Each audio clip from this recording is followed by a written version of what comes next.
Өндөрлөгт нь генетикийн хувьд өөрчлөгдсөн байх ба 25 наснаас хойш хөгшөрхөй болсон байна. Гол асуудал бол 25 насны төрсөн өдрөөс хойш ганцхан жил амьдраад нэмж амьдрах хугацаа олж авахгүй бол өгөхээр бараг амжилсан байх юм. Мөнгө гих зүйл үгүй болж харин амьдрах хугацаагаараа хоол хүнс болон бусад эд зүйлсийг худалдаж авна. Иймд баячууд мөнх амьдрах боломжтой байдаг. Үйл бол 25 наснаас хойш 3 жил амьдарч байгаа бөгөөд мөн тэр ээжтэйгээ зүг байр хөслөн амьдрах ба түүний ээжийнх нь 50 насны төрс өдөр буюу 25 наснаас хойш 25 жил амьдарсны баярын өдөр нь тохиож байв. Тэд өглөө ажилдаа явахаас өмнө үйл түүнд баяр хүргэж оргилуун дарс бэлгэлэн. Бас тэд байр болон тогны төлбөрнөөс болж зээлээ дарж чадахгүй төрснээ ярилццгаав. Түүний ээжэд 3 өдөр хүрэхгүй хугацаа үлдсэн байх ба World Cup болон хоол авч идээрэй гэж 30 минутаа өгөөд мөн ажил дээрээ хонох тул түрээсийн мөнгө өгөөд буцаж гэртээ ирэх хугацаагүй болохыг үйлд хэлснээр тэр түүнийг ажлынхаа автобусны буудлаас очиж тосгоор болдог. Ингээд үйлийг ажилдаа явах замд нь гудамжинд амьдардаг бяцхан охин 1 минут өгөхгүй гооход уйл түүнд 5 минутыг өгөв. Ийхүү ажил дээрээ очино аяг кофе авахд өчигдөрхөн 3 минутын үнэтэй байсан кофе 4 болсон байх тул ихэд бохимдон. Мөн түүний ажил дээр амьдрах хугацаанд дуусны улмаас өгсөн хүмүүс байх бөгөөд энэ нь хэвийн үзэгдэл мэт харагдана. Ингээд үйл ажлаа тараад Бориол гэх найзтайгаа уулзахаар нэгэн бааранд очдог. Бориол ихэд цогцсон байх бөгөөд мөн түүнд үл таних хэрэг бааранд дах бүх хүмүүсийг уух юмар дайлсан ба мөн хэдэн зуун цагтаа болохыг нь харснаа хэлдэг. Гэтэл үйл тэрхүү залуу дээр очино ядуусын хороолтод их хэмжээний амьдрах цагаа гайхуулах нь маш эрсдэлтэй хэмээн сайн санааны үүднээс анхааруулдаг. Гэтэл яг тэр үед бодог хэсэг залуус баар руу орж ирэх бөгөөд тэдгэрийг цагчд гих ба хүмүүсийн цагийг дээрэмдэж амьдардаг гэдгийг нь бүгд мэддэг учраас бааранд дах бүх хүн зүгтаан гарахад харин баян залуу ганцаар сууж үлдэв.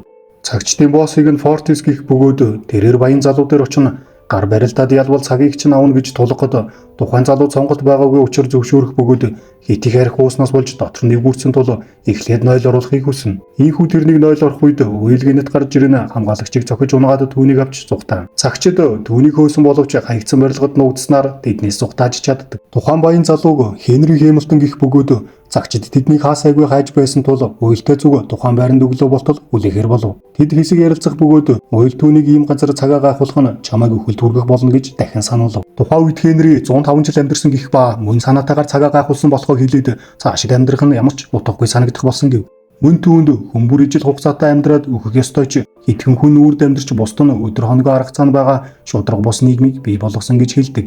Үйл учрын үл ойлгон дахин асуухад хүмүүр мөнх амьдрах юм бол багтах газар үгүй учраас цагийн бүсчлэлд байгаа ядуусын хороололд татвар болон үнэртгийг өдөр бүр дэмдэг нь цаагаараа тэднийг алах бодлого юм гэж хэлдэг. Мөн түүнээс надад байгаа цаг чамд байсан бол яах байсан бэ гэж асуухад нь тэр ямартай ч өөр шиг нь дэмий өрөхгүй гэж хариулав. Ингээд өглөө болоход Хенри ойлыг унтаж байхад нь өөрийн бүх цагаа түүнд шилжүүлээд өөртөө 5 минутыг л үлдэв.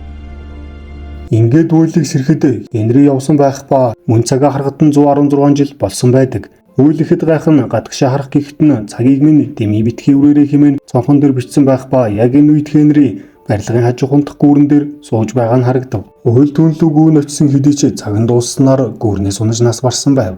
Улмаар үйл Бориол дээр очино болсон бүх зүйлийг хэлэхэд Бориол энийх цаг нь чамд аюул дуудаж мэднэ гэд түүнийг нуудах хэрэгтэй хэмээн зөвлөнө. Харин үйл түүнд 10 жил ажилласандаа баяртай байна гэж хэлээд 10 жил амьдрах хугацааг түүнд бэлгэлв. Дараа нь Бориол түүнээс одоо яах гэж байгааг нь асуухад Нью-Гэрийн винчдэг баячуудын хороололд ээжтэйгээ цуг очиж амьдрах болно гэж хэлээд явдаг. Улмаар орой болоход үеийн ээж нь банкнд зээлээ төлсөний дараагаар автобусанд цуух гэсэн боловч төлбөр нь 2 цаг болж нэмэгдсэн байдаг. Харин тэрэнд 1 цаг 30 минут үлдсэн байх тул буух буудал дээр хүмүн намайг хүлээж байгаа тэр үлдэгдлийг нь төлнө хэмээн жолоочоос гуйсан боловч түүнийг орхиод явчихав. Ингээд үеийн байх буудлаа 2 цаг алхах газар байх тул зогсолтгүй гүөхөөс өөр аргагүй төрөн. Энэ үед үйл буудал дээр хүлээж байсан ба гэвч ээжийнх нь ирэх автобусанд тэр байхгүй тул нөхцөл байдлыг шууд ойлгоно ээжийнхээ байх зүг хамаг ордаараагүй. Ингээд тэд нэгнийхээ өдөөсгүй нь яг нэгэндээ хүрэх үед нь ээжийнх нь цаг дусснаар улмаар нас бардаг. Энэ явдлаас хэд хоногийн дараа цагдаа нар Хенригийн цогцыг голоос олно түүний цаг хайцсан болохыг эрен хайж эхлэв. Энэ үед харин үйл тансаг зэрэглэлийн машин хүслэн баячуудын хороол руу явж буй харагдана. Нью-Гринвичид байх баячуудын хороол руу очихын тулд 12 цагийн бүсийг давдаг бөгөөд нийтдээ 1 жилийн хугацаа төлснөөр нэвтэрдэг байв. Уйл тухайн газар очиод тансаг зэрэглэлийн буудалд өрөө хүслэх бөгөөд маргааш нь уйл ресторанд өглөөний цагаа ууж байхдаа зөөгч эмэгтэйгээс казинон хаана байдаг болохыг асуув. Эмэгтэй уйлд замын эсрэг талд хэмээгээд харин ийм хувцастай очвол оруулахгүй байх хэмээн зөвлөнө. Энэ үед цагдаа нар Хенригийн цагийг уйлд байгаа болохыг аль хэдийн мэдсэн ба мөн түүнийг баримтлахаар хөдөлцгөв. Харин Уйл казинод баячуудтай покер тоглож нэлээд цаг хоцсон байх бөгөөд тэдний дунд байх Филипп Вайс гэх банкны захирлэртэй үлдсэн байв. Улмаар өөртөө 30 секунд үлдээн бусдын оолыг хийгээд хөзөр дэлгэгдэх мөчөд Филиппт 3 хатна, харин Уйлд стрейт унснаар тэр 1100 жилийг дахин хождог. Ингээд тоглолт дуусны дараа Филипп Уилсийг өөрийн охин болох Сильвиятай танилцуулдаг. Сильвия Уилсийг маргааш нь гэртэн болох үдшилгэний үеэр покер тоглоцох учраа түүнийг ирж оролцохыг хүрнэ. Уйл маргааш нь 59 жилийн өмнөд машин худалдаж аваад Филиппинд болох үдшилэг рүү очдог. Үдшилэгт очиход нь Филипп эхнэр охин болон Адам ээжийн хамтаар түүнийг угтаж авна. Филипп Уйлийг тоглох цаг болтол цагийг зугаатай өнгөрөөж байгаараа хэмээгээд их хэлмэгц дуудуулах болохоо хэлв. Дараа нь Уйл дээр Сильвия ирнэ тэд үжиглэнгээ ярилццгаах бөгөөд Сильвия түүнд мөнх амьдрал уйтгартай санагддаг мөн яд усын хорооллынханд хаяах нь атаархадгаа хэлээд бас эрсдэлтэй болон надад явдалтай амьдрах дуртай болохооч мөн хэлдэг. Дараа нь Уйл түүнийг дагуулна гарч цугтаа далаад сэлхийг хүсгтэн Сильвия далаагаас айдаг тул усанд орохгүй гэсэн ч Уйл түүнд энэ нь маш сонирхолтой бөгөөд адал явдалтай байх болно гэж ятгсаар цугтаа далаад орцгоно. Уйлийн байгаа байдал нь сонирхол татан байсан учраас Сильвия түүнд татагдж эхлэнэ. Үүний дараагаар Филипп Уйл дээр ирнэ тоглолтоо эхэлцгээе гэв. Гэтэл яг энэ үед гаднаас цагдаа нар орж ирэх бөгөөд Уйлтэй ярилцах хэрэгтэй байна гэд улмаар түүнийг аллагын хэрэгт сэжиглэж байгаа болохоо хэлээд түүнд шүүх хурал болох хүртэл хүрэлцэн гээд 2 цаг үлдээгээд босод 1099 жилийн уран авдаг. Уйл цагдаагийн хамтад энд байх хүн бүрийн цаг хууль бус мөн яд усын хороололд өдөр бүр аллах гарч байхад тоодгүй хэрнээ Хенри Хэмилтны хэргийг яагаад тэгтлээ мөрдөж байгааг асуув.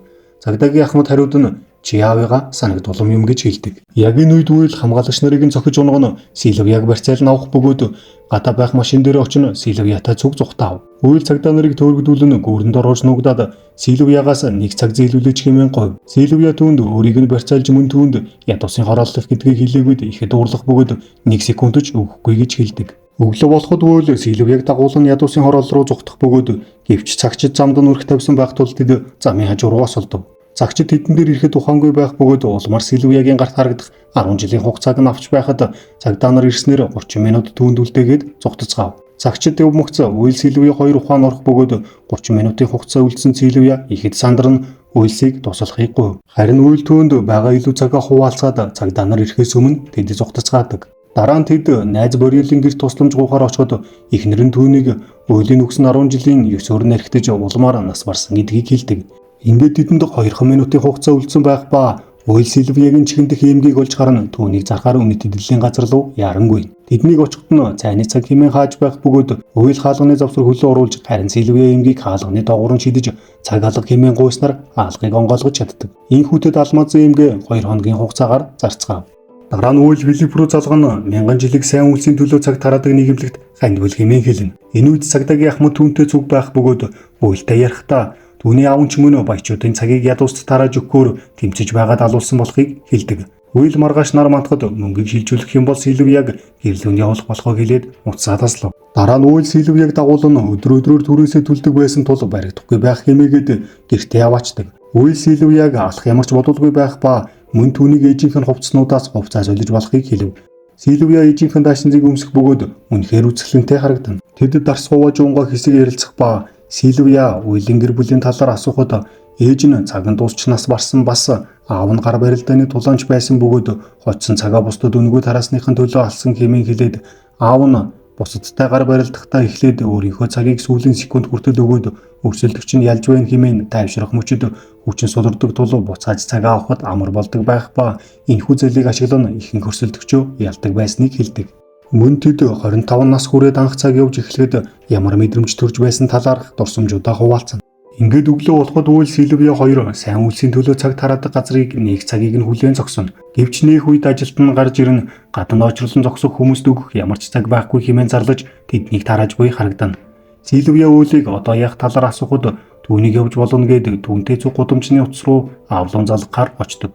Үйл түүнийг банкны захирлын охин гэдгийг нь хүмүүс мэдвэл аюул учирч болжшгүй гээд түүнд бүү өгөөд хамгаалагчид ирж түүнийг авах хүртэл өөрөө зайдуух нь харж байх болно гэв.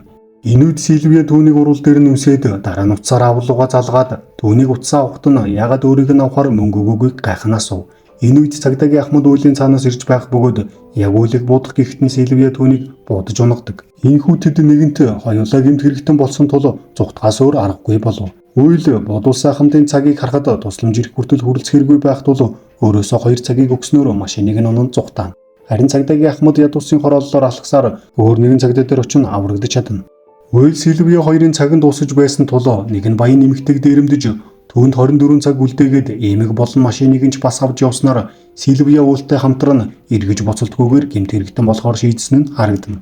Удалгүй мэдээгээр Үйл болон Сильвияг хамт сухтаж байгаа тул иргэдийг болгоомжлох хэмээсэн мэдээ баячуудын суугаар гарч байх ба Сильвия түүнийг сонсоод сэтгэлээр унсан харагдахад Үйл түүнд би чамайг сүрдүүлж энэ бүхнийг хийлгсэн гэж хэлээд түүнийг ирлүүгээ явахыг хүснэ. Сильвия хариуд нь эндх амьдрал арай илүү сонирхолтой санагдаж байгаа ба бас гэрлүү явах хүсэл огтонч байхгүй болохоо хэлдэг. Дараа нь Филипп хэдэн нууцлаг хүмүүстэй утсаар холбогдсон ярилцаж байх ба тэдний нэг нь их хэмжээний цаг буруу хүний гарт орвол бид сөөрөх болно гэж хэлдэг. Яг энэ үед цагдаагийн Ахмад гаднаас орж ирэхэд Филипп дараа ярилцгийг хэмээн утсаа салгав.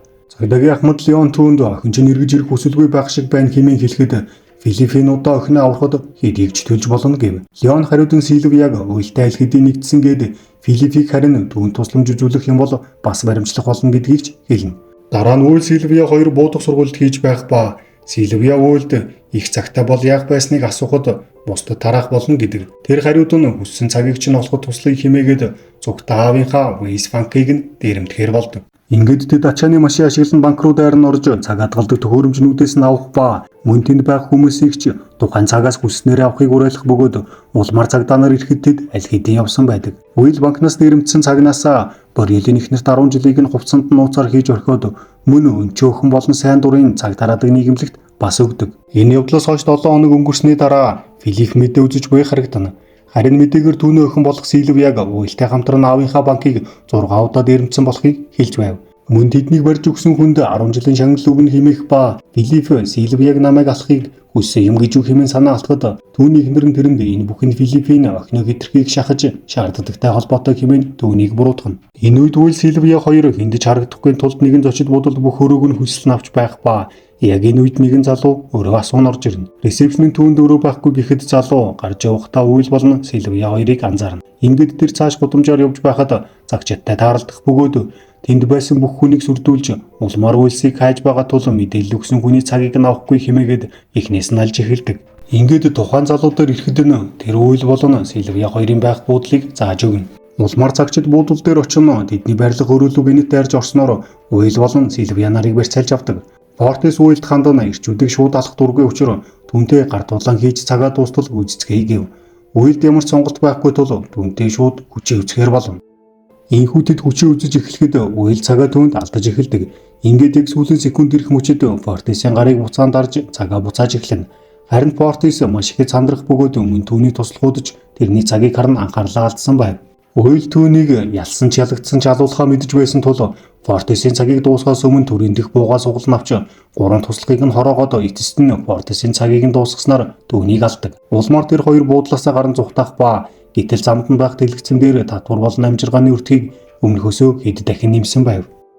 Үйл үүнийг хараад ихэд уурлах бөгөөд яаж хичээсэн ч энэ бүхэн эцэстээ маш олон хүнийг өрийн дарамтанд оруулах юм байна гэд цаашдаа илүү олон хүнийг цаг нь дуусч өхүүлэхийг хүсэхгүй байгаа тул бууж өгцгөөе гэж Сильвияд хэлдэг. Гэтэл Сильвия ийм амархан бууж өгнө гэж үг хэмээгээд мөн түүнээс яг яавал энэ зүйлсийг дуусгахыг асуухад 1 сая жил байвал системийг гэмтээж хүмүүсийг өөрчилж чадна гэв. Сильвияд нэгэн санаа төрөх бөгөөд маргааш нь тэр аав дээр очино бууж өглөө хэмээн хэлэхэд аав нь түүнийг хараад ихэд гайхах ба харин Үйл хойноос нь гинэт гарч ирэн түүний толгойд буу тулгаад хамгаалагчдыг нь олдохыг шаардна. Ингээд тэд Филиппийн өрөөнд очино Сефиг нь онгойлгоо харахад 1 сая жилийг хадгалсан байх бөгөөд тэд түүнийг аван зүгтаав. Цагдаа нар сая жил алдагдсан болохыг мэдээд ихэд сандралцгаан үйл болон Сильвияг барихаар бүхий л хүчин чадлаад ажиллана. Энэ үе цагдаагийн Ахмад Леон тэднийг хайж яваад олж харах бөгөөд улмаар тэд хөөцөлдөж бас буудалцаж эхлэв. Эцэст нь яг ядуусын хорооллын сайн дурын цаг тараах байгууллагын үүдэнд ирэхэд үйл өнчөө өхөнтө тухайн газар уулзгаар тохиролцсон байх ба түүнд сая жилиг өгч явуулаад өөрсдөө баригдана. Гэтэл цаг ирсэн гих бичиг сайн дурын цаг тараах газрын үүдэнд асахад гудамжиндах бүх хүн гүйлдэж бужигнаа нүсгэд Уйл Сильвия хоёр цагдаагаас дахин зугтаж чаддаг. Мөн тэд бүх цагаа өгсөн учраас нэг цаг гарамтай хугацаа үлдэцгээсэн байх ба цагдаагийн Ахмад Леонд ч мөн цагийн хугацаа үлдсэн байдаг. Уйл Сильвия хоёр Ливингстон руу гүйх бөгөөд тэр хүртэл гүйхэд цаг нь яг үрэлцгээр байв. Харин Леон тэднийг хааш нь явж байгааг нь мэдэж байгаа тул замаа товчлон яв. Улмаар тэднийг Ливингстон хүрэхээс хэдхэн миль дутуу байхад нь барих бөгөөд энэ үед Ахмад Леон цагаа нэмэлхээ мартсан болохоос санаад цагаа харахад нь 5 секунд үлдсэн байв. Ийхүү тэр өөхөх бөгөөд харин Уйл болон Сильвия нарт 1 минут хүрэхгүй хугацаа үлдсэн тул зүгтаагүй нь очиж нэг нь тамчгааргүй болсон байв. Ингээд Уйл Сильвияд үлдсэн хэдэн секундтэй үг нь ядаж түүнийг амьдгаар хэмээн хэлэхэд Сильвия түүнийг эсэргүүцэж харин Уйлыг өөрийнх нь цагийг авч гүйхийг хүсдэг. Тэр үед Уйл цагдаагийн машин холгүйхэн байхыг хараад Сильвия хөтлөн хамаг хурдаараа гүйсэн хэдий ч Сильвия хитрхи удаан гүйж байсан тул түүнийг орхин ганцаараа гүйж машин дээр очоод цагийг аваад буцаж Сильвия руу гүйдэг. Тэд нэгнийхээ өдөөс гүйцгэх бөгөөд яг эцсийн секундэд Сильвиягийн гаранд хүрч цаг шилжүүлснээр амьд гарцгаа чадна. Харин хотод маш их цаг тарсны улмаас ядуусын хорооллын иргэд бүгдээрээ Нью-Гэрийн бичлүүн үзгэв. Мэдээгээр 12 бүс бүгд хяналтнаас гарсан гих ба мөн Уйл болон Сильвия нарыг одог болтол олоогүй бөгөөд барьж өгсөн болон мэдээлэл өгсөн хүнд 100 сая жилийн шагналтай хэмээн гардаг. Энэ үед Сильвия Уйл хоёр ээлжид том банкад ирэмтгэр явж бугаар кино төгсөн.